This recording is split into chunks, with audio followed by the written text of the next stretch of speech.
About to witness the very exciting story that will open new sights in familiar surroundings. The atomic age was born.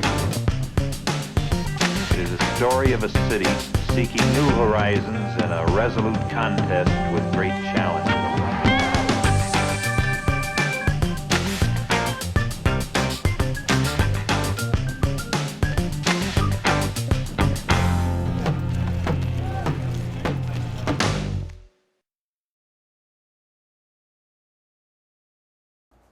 Hello, welcome to another episode of Green Time. I'm your host, John Hickey from the Missouri Sierra Club. And on today's episode, we talk about energy efficiency and why it's important in Missouri. And we have two guests who help us understand that important question. Let me introduce them to you. We've got Terry Walsh with Heat and Frost Insulators Union. Yes, sir, Local 1. Local 1. Yep. And then Gary Steps with Butterfly Energy Works. Correct. So thanks for joining us this evening. And let me start with you, Gary. What is Butterfly Energy Works? We're an energy consulting building science company. We've been in business for about 10 years. So we do residential and commercial energy audits. We do green certification support. We'll do general energy consulting, but our forte is design build for super buildings. And that's kind of evolved over time. What we declare that now to be is zero net energy or above. So a building, like you would build a house that all the energy to heat and cool it is all of the energy, on site. Not just heating and cooling. All the appliances. Lighting, lighting, charging stove, your iPhone. Refrigerator, freezer, etc. Yes. Forgive my skepticism, but can you actually do that in Missouri? We can do it. We've already done it twice. We're working on 3, 4, and 5. We're going to get back to that because that's very interesting. And Terry, tell me about the Heat and Frost Insulators Union. What is it that Local 1 does? We're an organization that has been around approximately 112 years, going on 112 years now. We do the insulation work in commercial, residential, commercial, industrial, and chemical plants and stuff like that. So the biggest thing we do is we conserve energy. We're energy conservation specialists. We were green before anybody else was green, before we even started talking about being green. Mm-hmm. So we've been kind of, nobody ever thinks about us. How many times you walk into a building and think about the insulation that it's in, or go? I do. You're somebody who would. The average guy on the street. You walk into the hospital, you go into the school, your kids go to school. You don't know what's behind those doors or above those ceilings. So what we do is an integral part of keeping these buildings running efficiently. And given that the commercial, industrial sort of buildings have the biggest square footage and therefore efficiency makes the biggest difference, understanding that, is there someone who does residential insulation in the building trades? You're talking more wall insulation and things like that. It would be the Carpenters Union, or the carpenters do the residential insulation. Blown-in insulation on the walls, or the batting and stuff like that. That's who does that. So as Local 1, you guys do the big projects, like somebody's building a hospital, a school. We do mechanical insulation. It's anything you have to do with HVAC piping, equipment, and things like that. The powerhouses where your electricity is generated from, whether it's coal or nuclear. So, what does mechanical insulation mean? Like, is that like we're in a commercial building right now? Would that be like the insulation in the roof? Nope. The ductwork, the piping systems, your steam, condensate, heating hot water, your chill water to cool the building, your chill water supply and returns. You got, like saying, your ductwork that carries either the hot air or the cold air to the rooms in the buildings. Any types of equipment, like going back into the powerhouses, boilers, breachings, things like that. It's a large scope of work. That's what I mentioned earlier, that the average person doesn't even think of insulation at all because it isn't sexy. Mm-hmm. So what Local 1 does is if you got a building, commercial, industrial, what have you, and there's a furnace that heats it, that you would make sure that the furnace is insulated, and then the ductwork that brings the heated air from the furnace to wherever you're trying to heat the air, that ductwork is sealed so that the hot air gets to where you want it to go. Yeah, you hot or cold, whatever. If you're just say from your HVAC system, and let's say in your typical commercial building, you've got a boiler which creates the hot water that's then pumped and piped through the building to units that have coils, and then as the hot water passes over the coils, there's a fan, and that fan blows the hot air then at that point through the ductwork, and then the air then is going through the ductwork, through the diffusers into the room. It's recirculated through the return air system. It's the same thing with cold when you want to cool a building, that you have chillers that create chill water at approximately 50 to 55 degrees. It's pumped through the piping system, through an air handling unit. The cold water is run over the coils.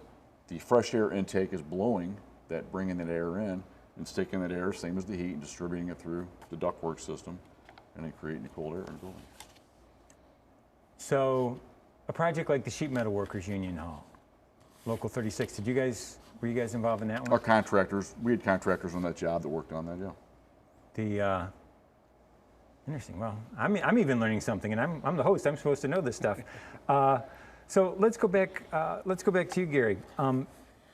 So you're saying that one of the things you're doing now is building these net zero homes, if I'm saying that correctly. Net zero plus, actually, yes. Tell us about that. Like, how do you get? You know, I've got my lot. I'm in Dogtown. I'm in Webster. I'm in St. Charles, and I got a quarter acre of dirt, and I'm building a house on it. Where do I get all this heating and cooling and electricity and all from? The most important parts are air sealing and insulation. So we put insulation under the floor. We put extreme amounts of insulation in the walls, in the attic, and high-tech triple pane or quad pane windows. So we really seal the building. This is residential and commercial, by the way. But once you've done that, then the total heating and cooling load is extremely small. Then we can use renewable energy, so photovoltaics, solar thermal, etc., to finish it off. So job one is energy efficiency. It's Absolutely. in reducing how much energy you got to produce, so that once you've squeezed that down to a lower level, then it's possible between wind and or between solar heating, solar photovoltaics, groundwater pumps, ground heat pumps, whatever. Right, and obviously highly efficient Energy Star appliances, and we look at every single thing in the building according to its energy efficiency and how we can make use of it. Wow. Well, that's interesting. But again, the biggest thing is insulation, air sealing. And you see a lot of organizations get that backwards and think they can solve the problem with brute force, and they always fail. You can't put enough panels on a roof if you don't do that work early on. Interesting. And then I imagine some of the same principles apply to what Insulators Local 1 does, is that if you insulate correctly, then the size of your HVAC system could be smaller because you're wasting less of the heating or cooling on its way to its whatever it's supposed to do. You'll have a unit or a system that'll run more efficiently. I can tell you from my own experiences that in facilities here locally in the area that I've worked in, that there's missing insulation all over the place in mechanical rooms and whatnot, and it's costing more money for them to run them systems, to heat and cool the buildings, that if they just spent a little more money and then went in and re-insulated these systems properly with the correct amount of insulation, the system would run more efficiently and they would save money. They would get a return on their investment. There are some Department of Energy approved programs out there, and I've participated in them, where you go in and do an audit for a facility, let's say a BJC or something like that, and go in and run an audit in one of their mechanical rooms, and you let them know how much energy it's costing them to run that system in there. And then you run a program, and you've got to put a bunch of different parameters in there. I'm not going to go get into all that. And then you have to run the numbers and all that stuff, and then you'll give them a report on telling them if they insulate with just 1.5 inches thick of fiberglass, I'll use an example of that, compared to the bare pipe, that they could have anywhere from $3 to $6 per foot what it costs to put the insulation on. They get their money back. There's a return on their investment, literally within 6 months at times. Wow, and I imagine if you're talking 150,000 square feet instead of a 1,500 square foot house, that the efficiency gains are huge. Absolutely, or you talk about the Ameren plants. Okay. Let's get back to that right after a break. We're going to take a quick break and look at some of the accomplishments of the Sierra Club around the country in calendar year 2014, and then we'll be back with our guests.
Attorney J. Justin Meehan has been fighting for justice and providing legal service to the community for 40 years. He has won numerous awards for civil rights advocacy and community service. Attorney J. Justin Meehan offers free consultation on matters regarding civil rights, marijuana and drug offenses, workplace and accidental injuries, both in Missouri and Illinois. You can contact Attorney Justin Meehan at 314-772-9494 or online at jjustinmeehan.com.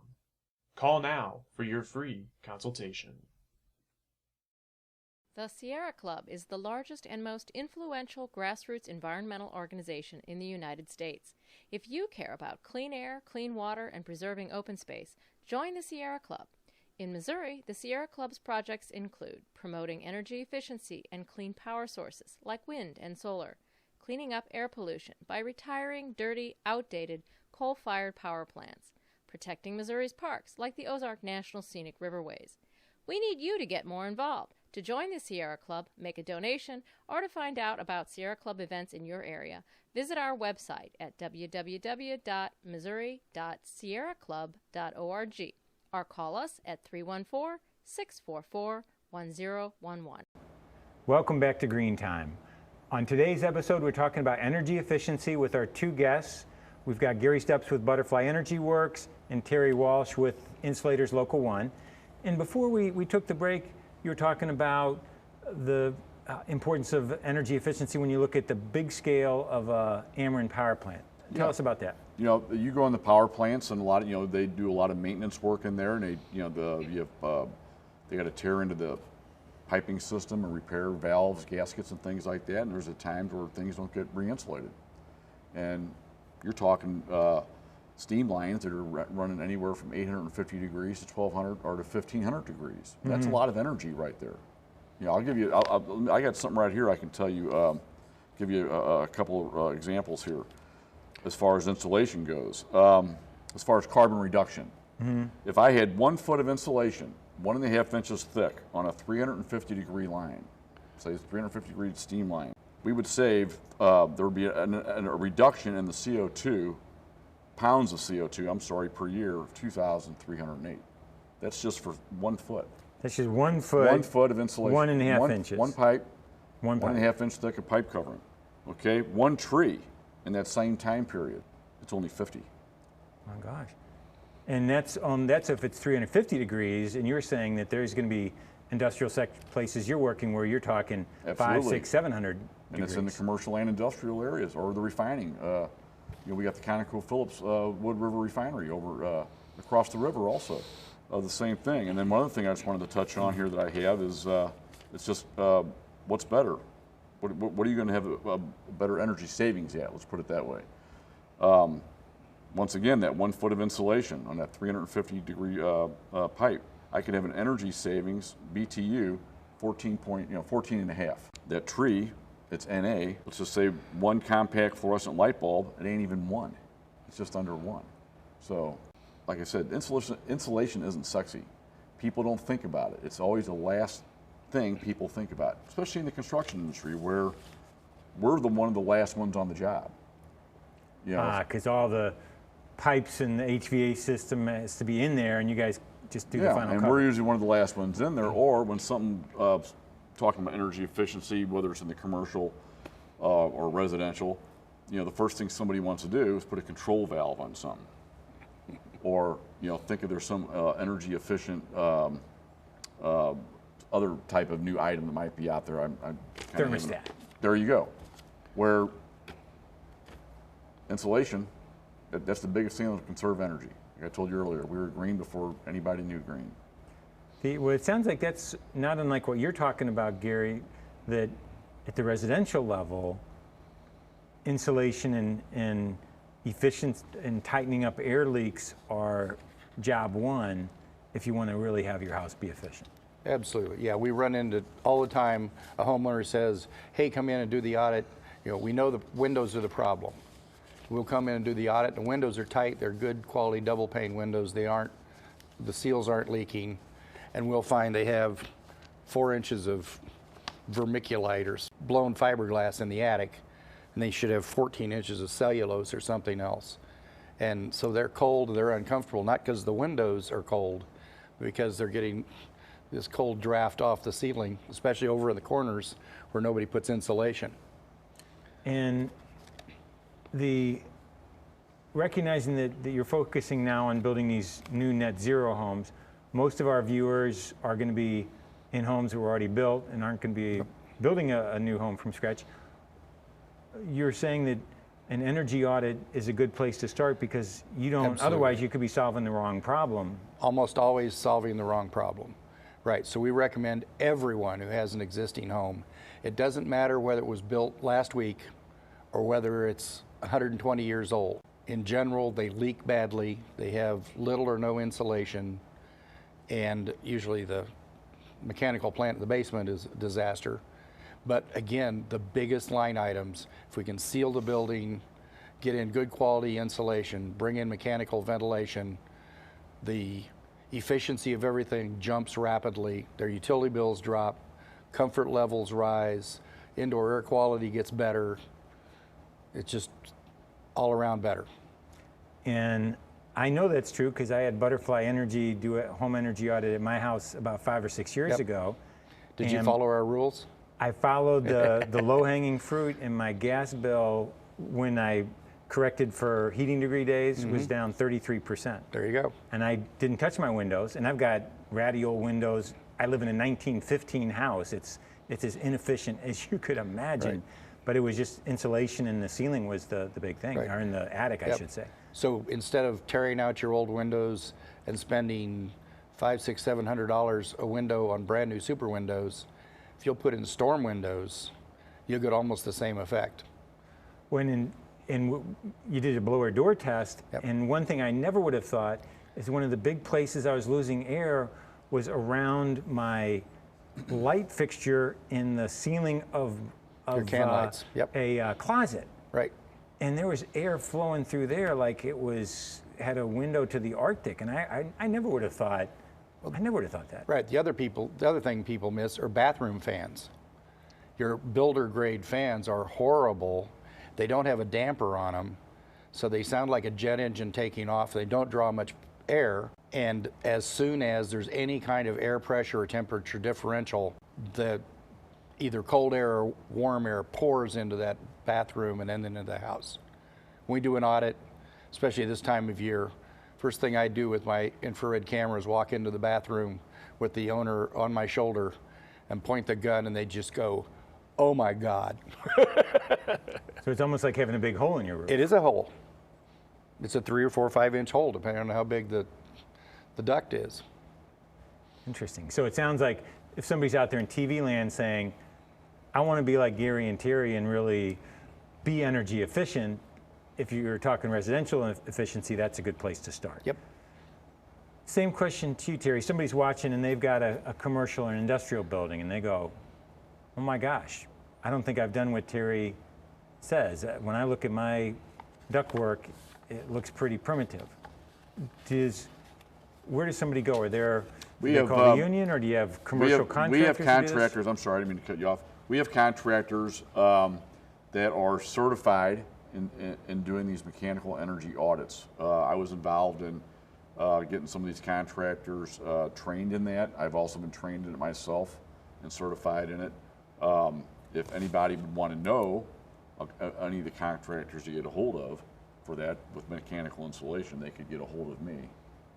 And is that on the Local One's website, or would? I don't have a website. Okay. I don't have a website. But if somebody did want to use a union contractor, they could call Insulators Local One. Yes. Ask for Terry Walsh and say, Terry, give me 3 union contractors. I want to get some bids and evaluate we this have work. a couple contractors, like I said, that do perform the energy audits, and there has been cases, like I said, from around the country where somebody went in and did that, and I'll use an example. I think it was over in the city of Cincinnati or I think it was Cincinnati, don't quote me on that, that they had somebody come in and do an energy audit on all the city-owned buildings, and they were amazed at what they were told, the energy they were wasting, and they went ahead and hired a contractor to come in and replace all the damaged insulation or re-insulate piping that was insulated incorrectly or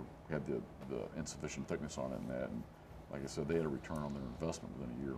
Oh yeah, and I know right here in the state of Missouri, one of Governor Jay Nixon's early initiatives was to look at state-owned buildings, and through looking at energy efficiency possibilities there, was able to drive 21%, to get a 21% reduction in energy use in state buildings, which is great, because then if you work in that building, you're more comfortable.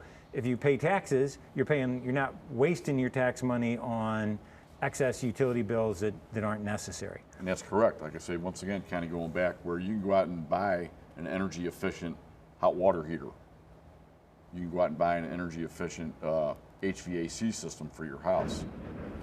You know, companies, whether they're commercial or on the industrial side, think the same thing.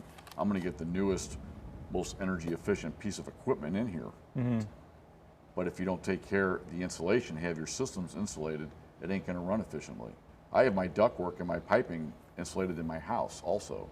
So when I turn to hot water, I got a 2-story house. Absolutely. You know, Yeah, no, that's a key part of insulation that many people forget. So let's hold this. We're going to take another quick break. We're going to look at some footage of a big march that happened in Minneapolis a few weeks ago on the climate change issue, and then we'll be back to wrap up this segment of Green Time. So take it away. I get excited because we have over 5,000 people coming together to fight for the next generation. And look out on all your amazing faces, young, old, black, white, and brown, from all walks of life. The current climate fight must be one in which we are all engaged. The movement is spreading across the nation, and we cannot be ignored. We got a choice between water and oil. Time to make the right choice. Time to protect our water and protect our lives. Forget putting oils on trains, running it through pipelines, putting it on airplanes. Tar sand should be over. Over. I know that organized people beat organized money every single time. And by joining together here, everywhere there's injustice, we will prevail. Thank you.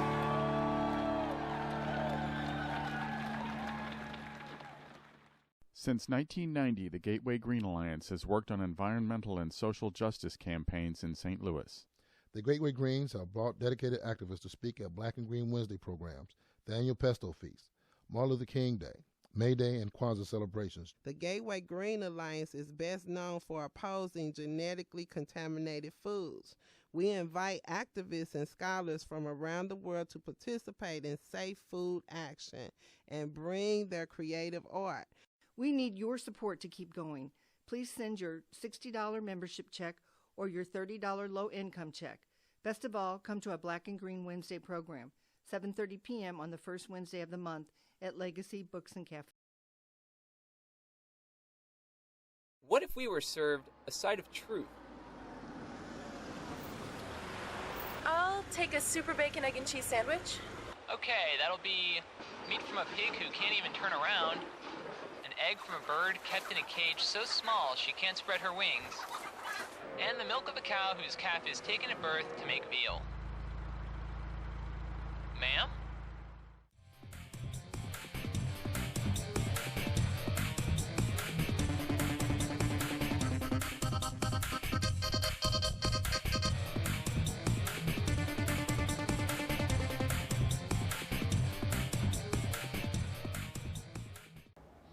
Welcome back to Green Time. On today's episode, we've been talking about energy efficiency, both residential and commercial, and what you can do to improve the energy efficiency of your space, save money, and save the environment. We've got two guests with us, Gary Steps from Butterfly Energy Works, Terry Walsh from the Insulator Workers Union. We've got just a minute. If before the break, Terry, you were saying if somebody was interested, they could call you. What is your number? How would somebody reach Insulators Local 1? You can give me a call at 314-291-1023. And I could, anybody would be interested in that, I could put them in contact with a contractor who could come out and take care of that for them. And I know that's also true in some other tasks. I had the work that Gary Steps Group suggested I do on my house. I replaced the old HVAC, and I was able to go to the Sheet Metal Workers Union and look on their website and choose from union contractors that I knew would do good work. Gary, your phone number? 314-713-3589. 713-3589. And then go to our website, butterflyenergyworks.com. Butterflyenergyworks.com. That's right. And they can either get me at Gary Steps at Butterfly, or info at Butterfly, or the Butterfly at Butterfly. Great. Okay. Well, thanks again for being with us. Thanks for watching the show. Be sure to tune in next week to Green.